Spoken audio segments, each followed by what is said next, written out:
Yo, what's going on, guys? It's Houston Sports Talk back into the video day. And today, the New York Mets have beat the Atlanta Braves 8-7 in Game 1 of the doubleheader makeup. Game 1 is a makeup from September 26th. And what an amazing game we saw.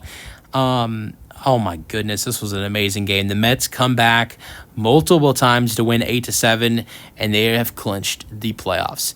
Now they will play a final game. If the Mets win, the Braves are eliminated, and the Diamondbacks sneak in to the postseason, into the wild card, and somehow have amazing luck. Or we will see the Braves win this game, and both teams are in the playoffs. It's going to be interesting to see what happens. It will definitely be interesting. Now, the Braves, Chris Sale has been scratched out for Game 2. We'll see how that plays out. But this Game 1 was a great game. Let's get into the scoring summary of this game. Before we go into the scoring summary, Diaz got the win for them. He's 6-4 in the year now. It was not a great outing for him. He went 1 2/3. 3 hits, 2 earned runs, 2 strikeouts, 1 walk. Still gets the win. Loss goes to Johnson. He's 6-6 on the year now. He pitched 1 inning, which was the 9th inning, and gave 2 hits, 2 earned runs, 1 strikeout, 0 walks. All right, scoring summary. The Braves got it started in the 3rd inning with a 2-run home run for Ozzie Albies. The home run to left, 392 feet. Harris, the second, scored. It's 2-0. Then Ramon Laureano in the 6th inning makes it 3-0 with a home run to center. Absolutely crushed it, 411 feet, 3-0. But the Mets have a huge 8th inning. Francisco Alvarez with the RBI double to left. Taylor scored 1-3. Then Francisco Lindor cuts the deficit to 1 with an RBI single to center. Alvarez scored. It's 2-3. Then Iglesias singles to right. Sterling Marte scored. It's 3-3. Mark Vientos hits a sacrifice fly to center, gives the Mets the lead. Lindor scores 4-3. And the big moment to cap off the 8th inning was when Brandon Nimmo hit a home run to right, 405 feet. Iglesias scored at 6-3. You would think the Mets had things covered after that, but Kelnick reaches on an infield single to first. White scores, and it makes it 6-4.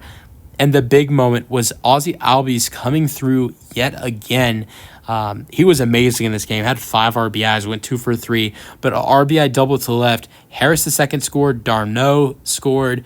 Whit Merrifield scored. It's 7-6 in the Braves lead. Marte gets on. I forgot how he reached base in that inning. Let me see. Sterling Marte was huge today as a pinch hitter, though. Single to left in the 9th inning. He also had a single to left in the 8th inning. Scored 2 runs in this game too, so he was big as a pinch hitter for Harrison Bader. But then comes the MVP candidate, Francisco Lindor, with a home run to center, 413 feet. Marte scored. It's 8-7. Look, I think it's going to be hard for Francisco Lindor to win the MVP with the season that Shohei Ohtani had this year.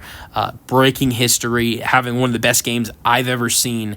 I didn't think there was a great chance for Lindor to win MVP, but if he's gonna somehow shock people and win the MVP, this game is gonna have to do with that, with obviously starting off with an RBI single to cut the lead down to 1, or the deficit to 1, and then hitting the 2-run home run that not only just wins them the game, but clinches them into the playoffs.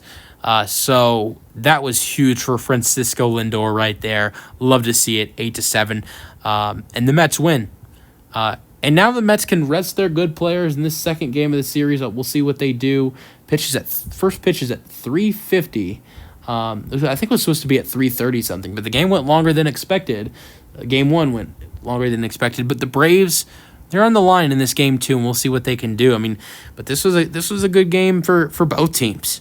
But now the Braves have to have their players play 2 games of baseball when the wild card is coming up. So, they're going to be pretty tired. They will be pretty tired if they win this game. If they end up winning this game, and playing their good players, and that means they get into the wild card. It's playing If they, I think they would they would play tomorrow, so then it'd be 3 games in 2 days, and then you'd have to play again in the wild card. So, yeah, we'll see what happens. It's going to be interesting to see what happens in this game too, because the Braves will be pretty tired in these next couple games in the wild card if they win this one. But the Mets, I imagine their starters, they're most of their good hitters, like Lindor, Pete Alonso, Brandon Nimmo, Jose Iglesias, just to name a couple, maybe even G.D. Martinez, some guys like that will probably be, resting for, the second game of this series. But Lindor was fantastic, went 2 for 5. Taylor was fantastic, going 2 for 4, hit a double, hit a infield single in that 8th inning. I mean, Taylor got things started for the Mets. So, Taylor was good. I mean, the Mets in this game had 11 hits. So a lot of their offense was good. There was only a couple players in their lineup, the original starting lineup, that did not have hits. I mean, Martinez had a hit, Alonso had a hit, Brandon Nimmo had a hit, of course, hitting a home run. Ventos was the only guy not to have a hit, but he had an RBI to literally give the Mets the lead in the 8th inning. Iglesias had a hit. Lindor had 2. Taylor had 2. Alvarez had 1. Marte had 2 as a pinch hitter. So the Mets offense was terrific in this game. And, even the Braves offense was good. They had 12 hits as well.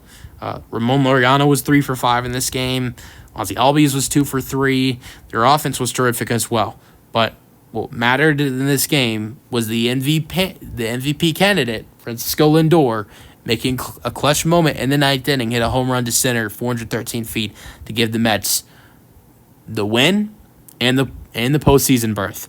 Let me know your thoughts on the game in the comment section, and peace out.